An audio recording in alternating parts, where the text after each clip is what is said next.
Hello everybody, finally here for some video strategy guide reviews.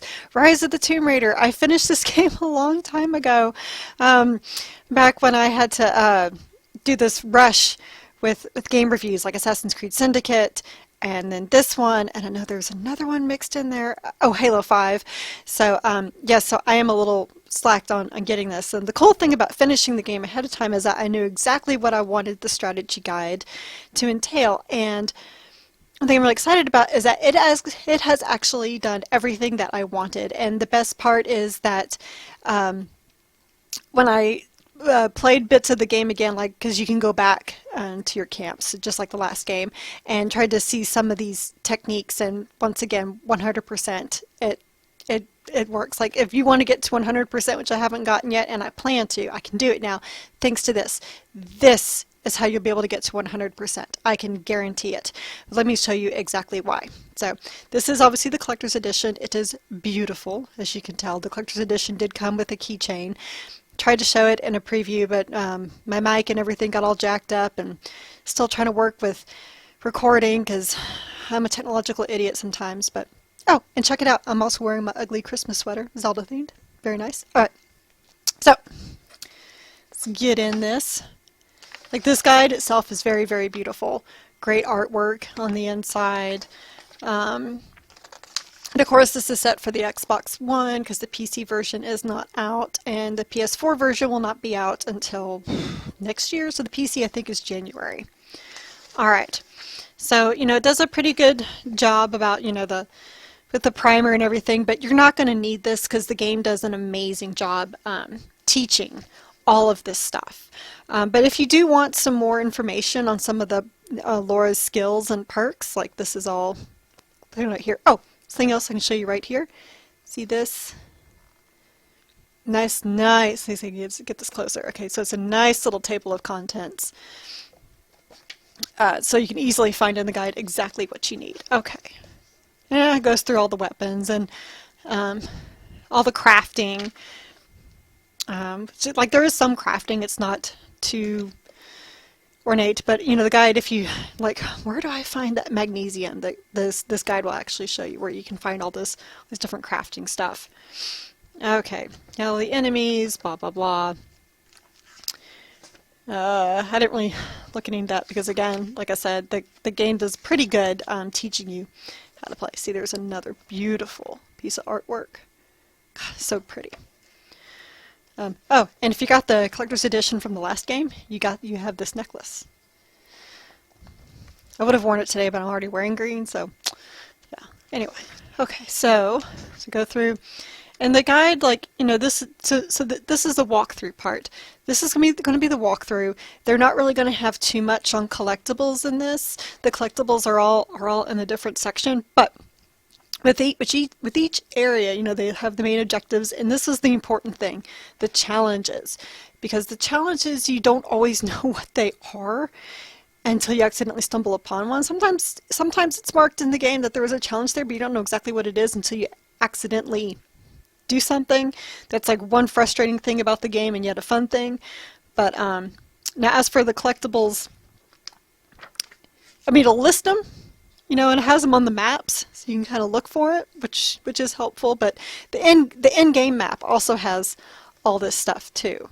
But if you have trouble trying to figure out exactly where that one is hiding, the appendix in the back is really good at showing exactly where that is. But anyway, so it goes like this is the main walkthrough. It's exactly what you would expect. Has really good call out boxes, really good descriptive and illustrative screenshots. They're not, totally in the way. Yes, like it kind of looks scattered because they're all different sizes, but they do that so that it doesn't hinder what's going on in not only the call-out boxes but the words, and so you can still see what you need to be looking at. Okay, well, let me get to a little more complicated area. Okay. So, like, okay, I tried that one, but there's no challenges in that one. Is there challenges? Okay, yes, this one has lots of challenges. So in this one, the valley, this is a huge open world-ish area, and I mean open world, as I know you just can't go do whatever the hell you want, but it's just this huge area to explore. All right, so does it actually have the challenges here?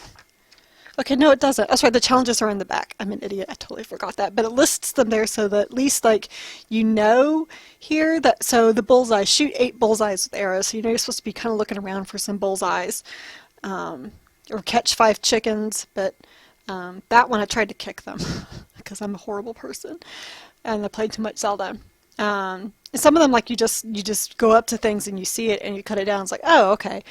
So then you see that the challenge, but this one at least, like, okay, I'm supposed to be looking for areas to do high dives, and just to kind of get that prepared, because you may not think of high diving off of something. So this is pretty good strategy. So the big thing, because I thought the game was pretty straightforward. Yes, there were some puzzles, but I mean, Laura actually, if you take too long doing something, Laura will say something like, I think I need to figure out a way to do that. And you're like, oh, okay, yes, now I see that. But if you are if you don't want her to wait and say that, this is really, I mean, the walkthroughs, if I can talk, the walkthroughs do a really, really good job of explaining all of the puzzles. I can't even think. And as you can see, it actually does list if you can get a collectible in the story. So there is that right there. Okay, but the big part that I had the problem with. Wait, this is the collecting treasure section. It's not what I want. Okay, the final boss was hard. Like I can't tell you how many times I died. Of course, then once I figured out how to beat him, it's like, okay, that I made that way too difficult. So I was really curious on how they explained how to beat him, and the way that they explained it was the way that I discovered using that made my life so much easier. So yeah. Okay, and they make sure to keep no spoilers at the very end, because they tell you that there's more coming, but they're not going to say any more. So it's kind of cool.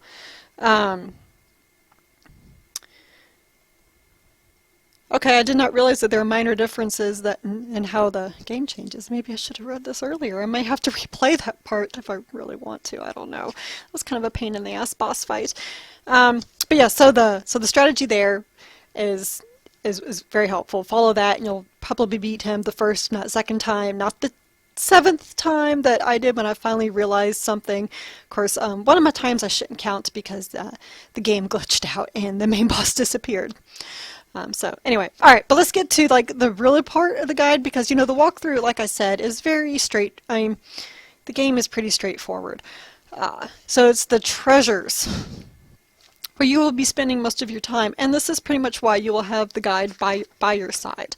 So it does broken down into each section in the chronological order that you come to the section. It is not in alphabetical order, which I find very helpful, because when you look in your overall map, when you can do the fast travel, it does not go in alphabetical order. It goes in order of how you've traveled. So and this has right down here. Oops. Here, let me show you something better. So when you get there, it'll show all the collectibles right there, the base camps, all of the challenges, where to get them. See, they made their own little maps, have everything marked of where to get it, all the documents. And seeing here, for example, this particular challenge was to shoot down incense burners. So there's a map here that has them all marked, but in addition, they also have screenshots of where they all are.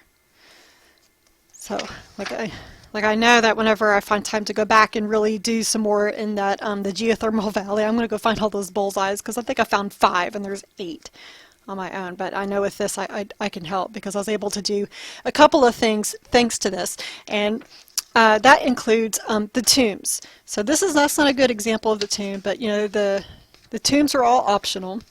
That's how you can get one of your final, can you think of what it is? One of the final side quests you can do at the end is if you do all of the tombs. And I mean, they are all on the map grayed out, your HUD map. They're all grayed out until you find them, and then it pops up. But sometimes you can get to them immediately, sometimes you can't.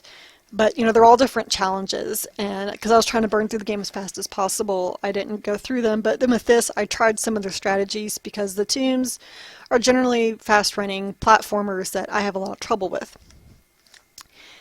The couple tombs that I tried with this book were huge helps, because it helped me just realize that I was making it too hard on myself, and gave me really good tips to get through it. So, and each tomb is laid out, tells you exactly how to get there, what you need to open it, because like I said, you can't always get to a tomb when you first find it, and you know, very detailed, including screenshots.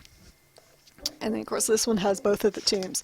So basically in each area in this back of this appendix, it'll have, you know, all the tombs, the crypts, if you couldn't find the crypts, which are really hidden, all of the random missions that can occur, all the challenges, the relics, the documents, every little thing. You want to get 100% and get all that stuff. This is going to be how you do it. I mean, it's absolutely amazing, all this information in here, and this is why this guide is getting the high score that it gets. And then of course in the back they do have a little something for the expeditions, which the expeditions are, you know, they're optional. It's just a little thing that you can do, like there's extra little challenges, replaying parts where you have to get so many combos, or you're timed, or whatever, and you get different cards that you use to make things harder or make things easier, or just funny. Like there's a big head card, you make everyone have big heads. And this one, you know, just kind of gives you some tips on how to get through some of those, if that's your thing. And then of course there's a list of achievements, and does my thing of achievements where it doesn't have the big chart, but look at this. It has exactly how to get all of them. So little tips, which is something I, of course, appreciate. I don't want to be listed because I can just look at the list, but give me tips. And this is all in alphabetical order to find it. They don't have it broken up in story progression and different things like that. So, yeah, see, this is part of my favorite achievement that I accidentally got called Was That Really Necessary? Which is where you use like an explosive to kill an animal, and I accidentally did throw a Molotov cocktail and it hit a rabbit.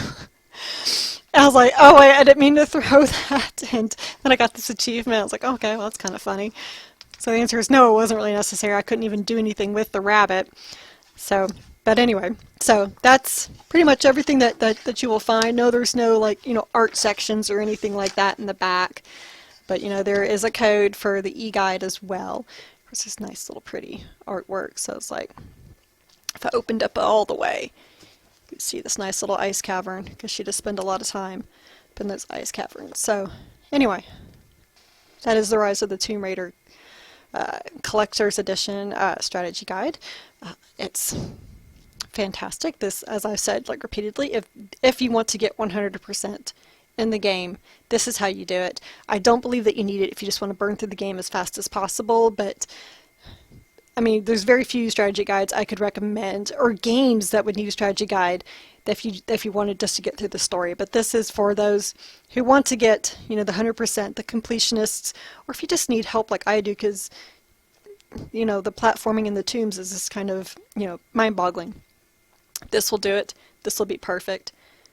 This is a great companion. That is why this gets a 5 out of 5.